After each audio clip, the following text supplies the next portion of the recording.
Wow. Just fucking wow. A lot to talk about. That's the best way I can start. We have a lot to talk about, but for those of you who are watching the video edit of this podcast on YouTube or Spotify, there is no video today. This is going to be released in audio-only podcast format. It will be on all platforms, just no video because I forgot this was a back-to-back. So I waited until today, and then I realized, oh shit, we have the Nets tonight, so I'm not going to have the time to set everything up. So I feel like I just get a quick audio format audio podcast out instead of the video edit. So again, this will be on all platforms, but we have a lot to talk about. We're going to try to get to all of it. Probably not, but we'll try to cover as much as we can in a smaller time frame because I am a little busy. But as I said, I've warned those who are consistent listeners here of the show that these last couple games, the last 10 or so games of the regular season, we've had to do a couple audio onlys. We've had to miss a couple just because, I've been busy, and these games don't mean as much as they will in, a week or two when the playoffs begin. So just a heads up. But let's get into it because we still have some things to discuss. Knicks, Boston. Let's do it. Welcome to the podcast. I'm your host, RJ Carbone. You are listening to BD4, where there's no better way to get your Yankees and Knicks analysis. We also do MMA. Yanks every series, Knicks every game, MMA on occasion. Let's get to it. Anthony for three. That one goes down, and the game is tied. I'd like to take this chance to apologize to absolutely nobody. The Yankees are champions of baseball. Shaking and baking right here on the neophyte. Trying to close the show. She was doing a great job of feeding. That is It's over.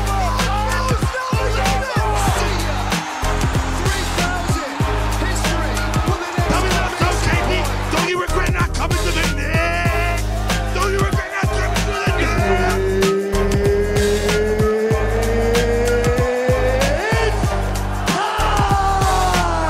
Game over. World Series over. Yankees win. The Yankees win.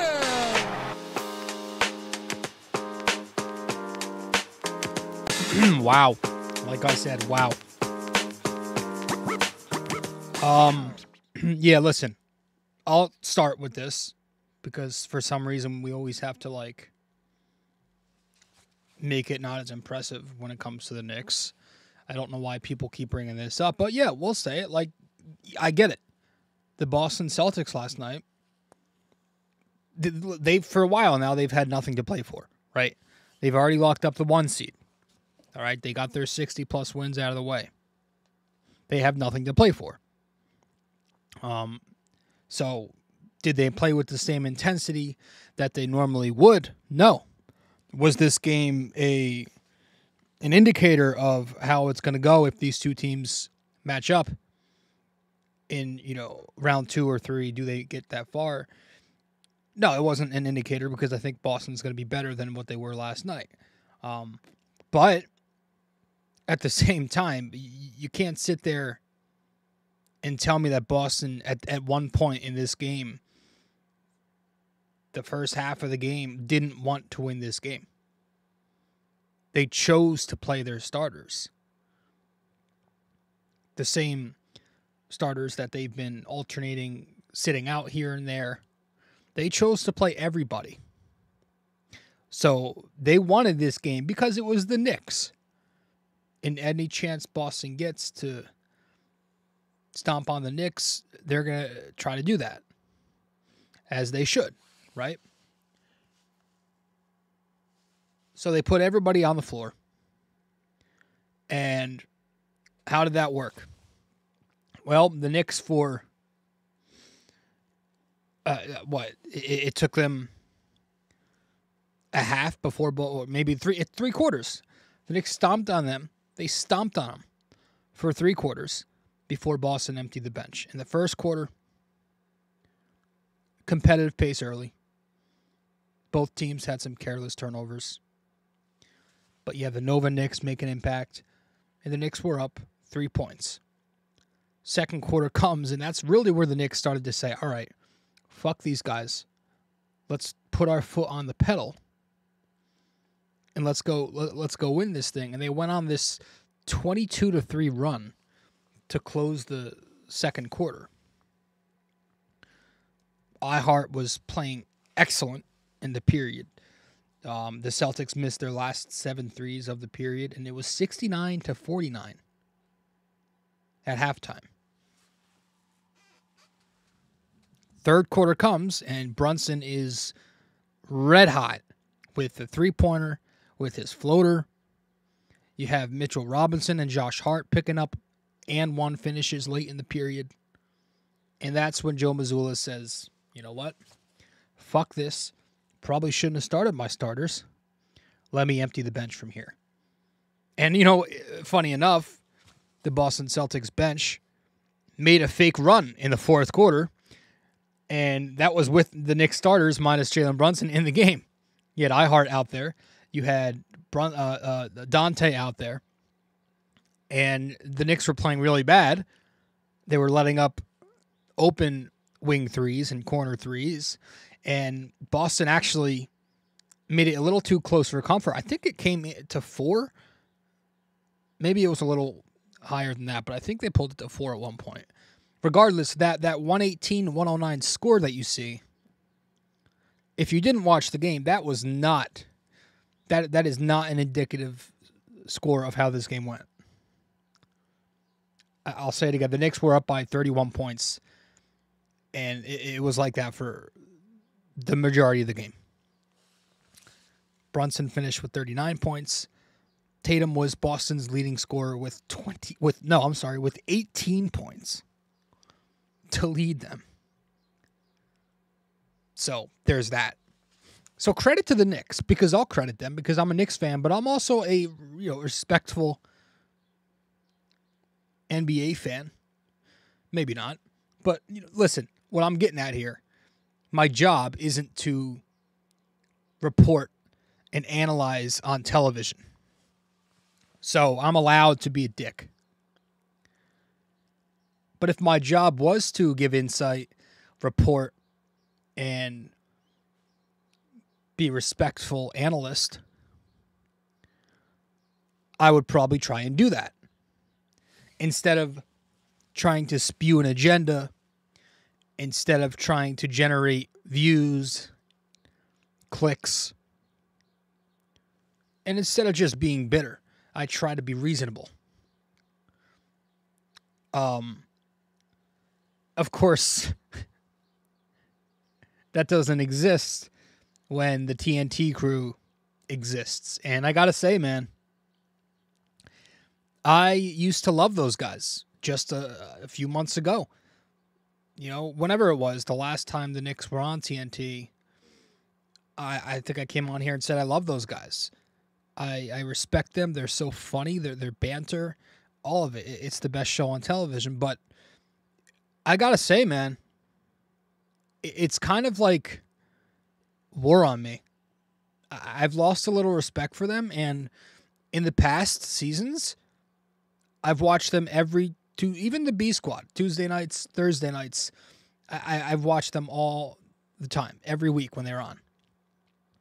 I really haven't paid attention to them. I haven't watched much TNT inside the NBA this year because I've lost that respect for them. Like it fucking matters, right? I'm some fucking nobody. But it's those guys. So the comments last night, it's like whatever at this point. The Knicks go out there on national TV. They smoke the fucking shit out of Boston.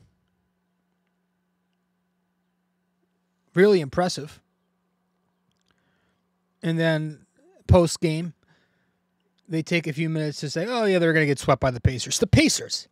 The mediocre Pacers who are clinging to I don't even know if they have a playoff spot at the moment. It's really odd. It's really odd. Now, Kenny Smith called Jalen Brunson the best player in the Eastern Conference, and it's not close. That's what he said. I don't care. Like, fuck you, because you literally just said months ago that the Knicks never have the best player on the floor, no matter who they play. So don't say stupid shit, and you won't have to retract it. Yeah, it's just, listening to those guys, it's tough. And I've stopped why I don't watch them anymore, because it's rubbed me the wrong way. It has. So I'm glad the Knicks smoked Boston on national TV and they had to watch it and talk about it.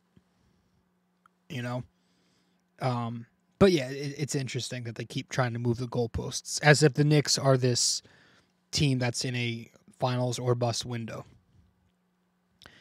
But this was a hell of a game, man, and I'm not going to dive super deep into it again because it's going to be a shorter episode. I just have been very busy, and once the playoffs come, we will be back into full speed, doing every episode, video, 45 plus minutes. Promise you that. This was fun. The Knicks offense in this game played like the Knicks offense plays. They are a well-oiled machine when they have this unit on the floor. It was Knick offense to a T. It was Jalen Brunson pick and rolls with iHeart playmaking, Dante DiVincenzo spot ups and cutting off screens, OG Anunoby spacing in the corners, Josh Hart cutting all over, Mitchell Robinson in the dunker spot gobbling offensive rebounds. And they tore Boston apart. They have a defense where they don't need to help. They rarely have to bring help. Yet, they had to eventually in this game help on every single Brunson action. And they dug into their bag and they tried to go to every single coverage they could find. They tried full court pressure on Jalen. Bringing Brown, Tatum double. It didn't matter. They tried blitzing 2 on the ball. Brunson would just find the pocket, whether it was Hart, iHeart, Anunoby. Early in the first quarter, you had Derek White and Kristaps blitz the screen, so they trap Brunson up high. Hart slips the screen and cuts into space. Brunson hits Hart in the pocket, and then Hart finishes. You had an early third quarter possession where, again, Boston traps Brunson, but this time it's iHeart in the pocket. Brunson hits iHeart, and then iHeart hits a cutting OG Anunoby from the short corner for a lob. They tried switching it with Hauser off of Anunoby screens. Brunson took Hauser one-on-one, got to his spots, finished. They tried, roaming Al Horford off of Mitchell Robinson in a drop. Brunson got to his spots and finished. They tried switching it with Brown and Holiday. Well, the Knicks brought Hart up to the action to screen for Brunson with KP roaming off of Hart in a drop coverage. Didn't matter. Putting Porzingis in a drop on Jalen Brunson, it's such a bad idea. And you saw it at the end of the first half in the final seconds. Brunson comes up the floor. Hart sets a high ball screen. Brunson gets to his spot near the elbow with KP in a drop. Brunson stops on a dime, rises up, bucket. I don't understand. I mean, I guess because there's no defense that can stop this kid.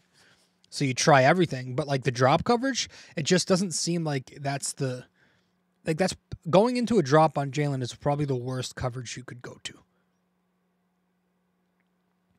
But then again, with his ability, his passing development, if you blitz high, he's going to hit the pocket because he's so patient and composed up there. And iHeart is just so incredible out of the short roll that he's going to hit the corners. He's going to hit the wings. If you help off of the corners and the wings just a little bit, iHeart's going to hit Dante above the break where he's money. iHeart's going to hit OG in the corner where he's money. And then you can run through Isaiah Hartenstein because he has that passing ability to hit back cuts. The Knicks, they've got there are times when they look like they run motion offense, right? You got iHeart hitting Deuce backdoor. You have iHeart hitting Dante backdoor last night. So that's the offense they're going to run, folks. This is their offense. It's a really well-oiled offense, man. They move very well. They cut, they pass.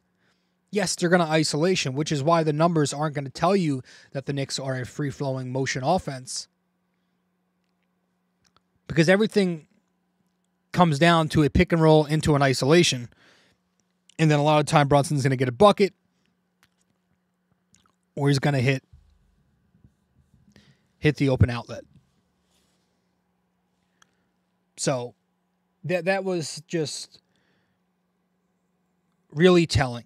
And then the Knick defense was just for most of the game it was good, man. Again, until the end where they let their foot off the pedal, but Boston shoots. They shoot. They play a 5-out offense.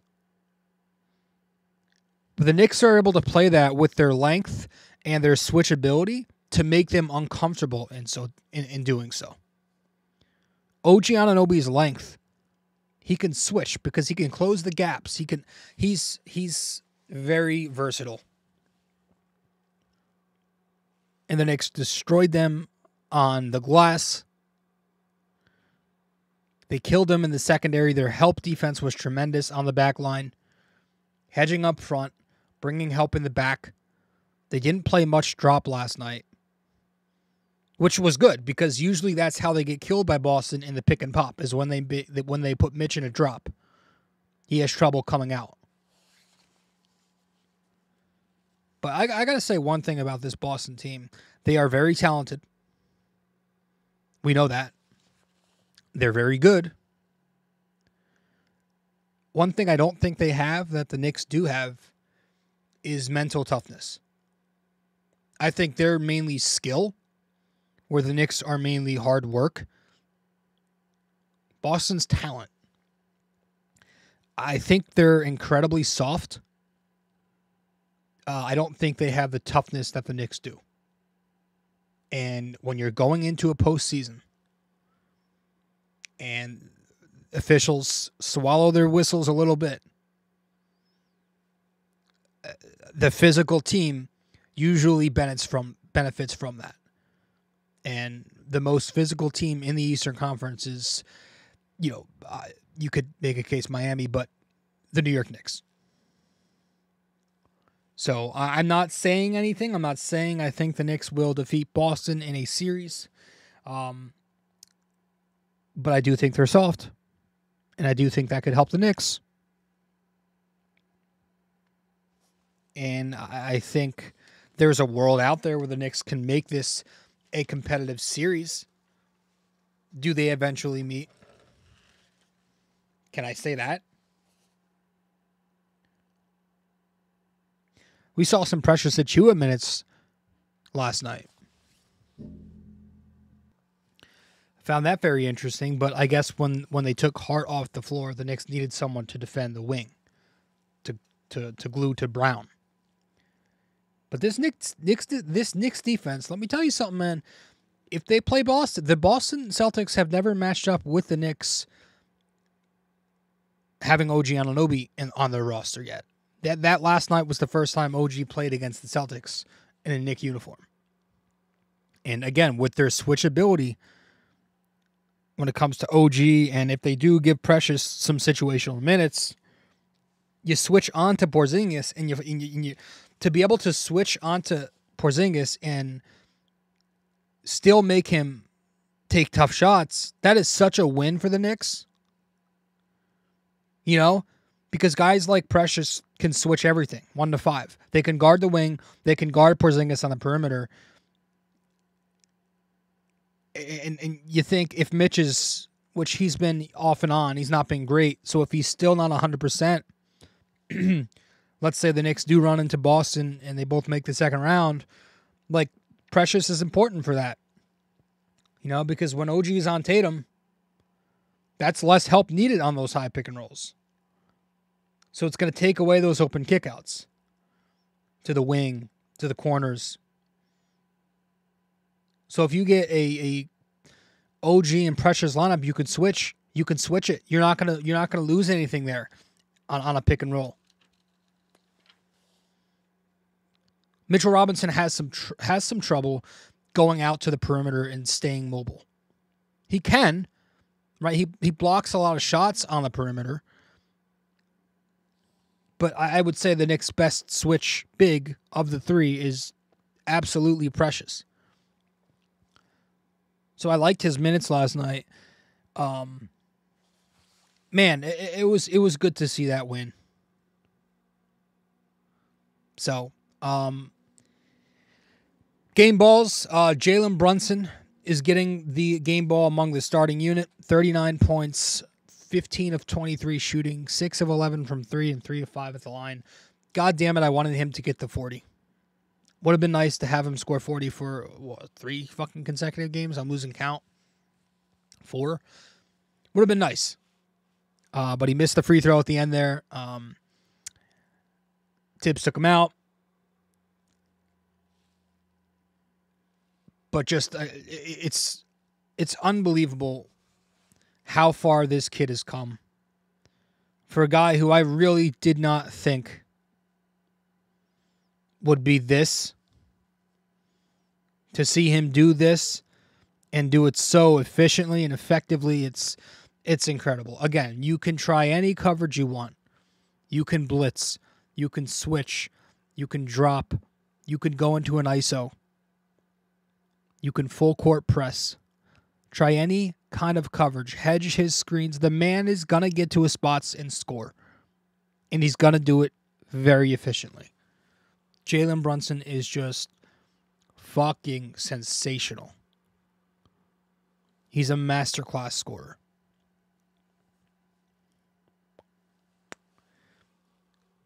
Off the bench, I'm going to Bojan Bogdanovic. 14 points for him last night. 6 for 10 shooting, 2 for 6 from 3. Yeah, this is going to be the Knicks' 8th man. This is going to be the guy that plays a huge role in the postseason. I'm saying it now. He's going to have, he seems like he's finding his footing. And when you get a lethal three-point shooter like this, just a couple of minutes, he's not going to play a ton because his defense is really a problem, but he's going to get enough minutes to where he knocks down a shot or two, he's going to keep shooting, and he's going to really help you win a game in a single quarter with his impact. He's going to be key. So there's your playoff rotation.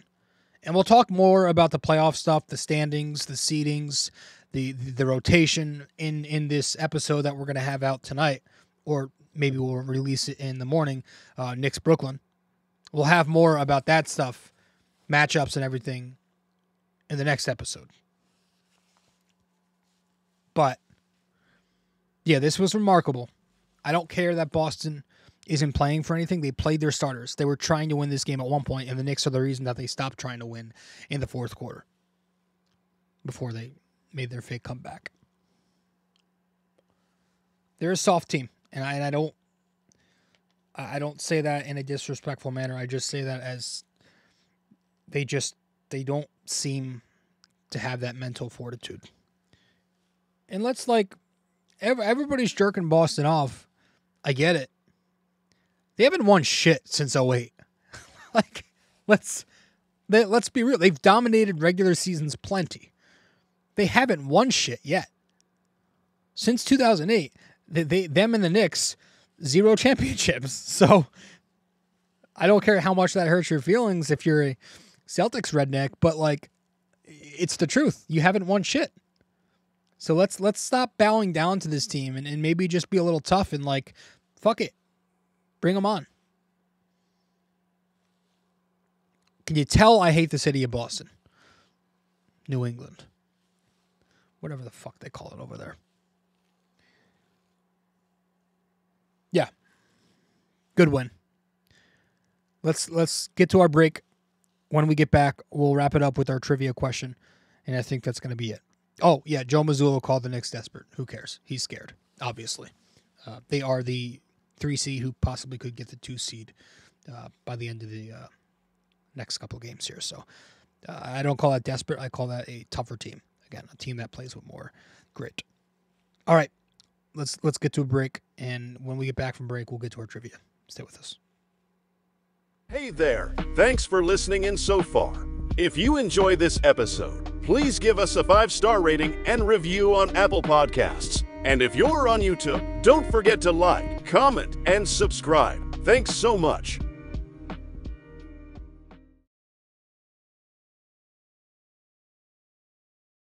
You can follow us on social media as well. On Instagram, we're at BD4Pod and at Rob J. Carbone. On X, we're at BD4Pod and at RJCBD4. And on Facebook, we're BD4.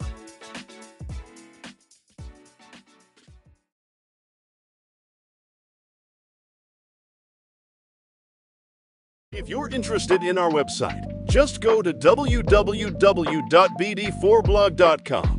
You can subscribe to our blog on there right on the front page. Just like on the podcast, we cover Yankees, Knicks, and MMA. Also on our website are the links to the different platforms for the podcast. Thanks so much.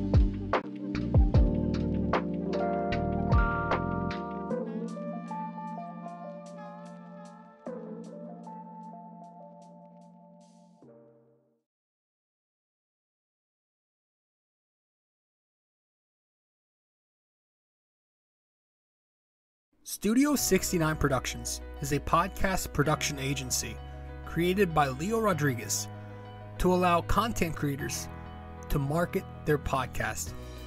It's an online platform that will market your podcast or any other project that you're working on. Get in touch with Leo Rodriguez from Studio 69 Productions. You can find Studio 69 Productions on Instagram at Studio69NJ. Studio 69 Productions, where dreams are heard and born.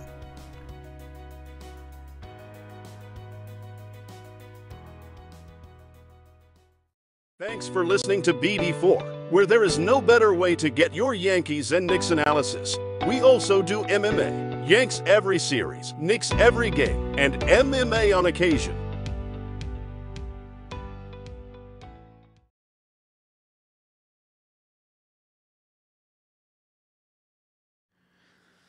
All right, welcome back. Let's get to our trivia.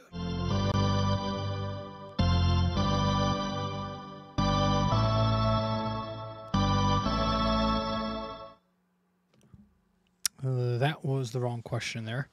Let me get to the right question.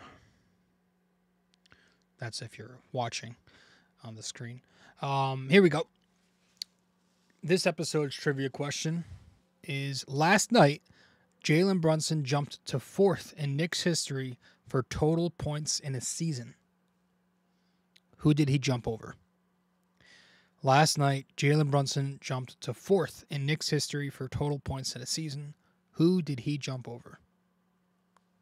All right, let me know the answer. Folks, I think that's all we got. Sorry that this had to be an audio-only episode. I'm sorry that we didn't really dive into much.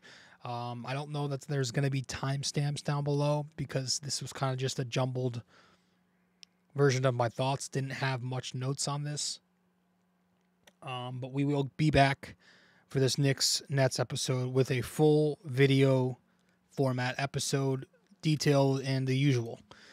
But again, that will be the consistent thing come playoff time. We'll have consistency and we'll be back to our normal schedule, normal podcasts.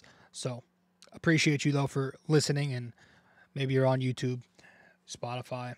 But if you're on Apple Podcasts listening, be sure to give us a 5-star rating and review, all that fun stuff.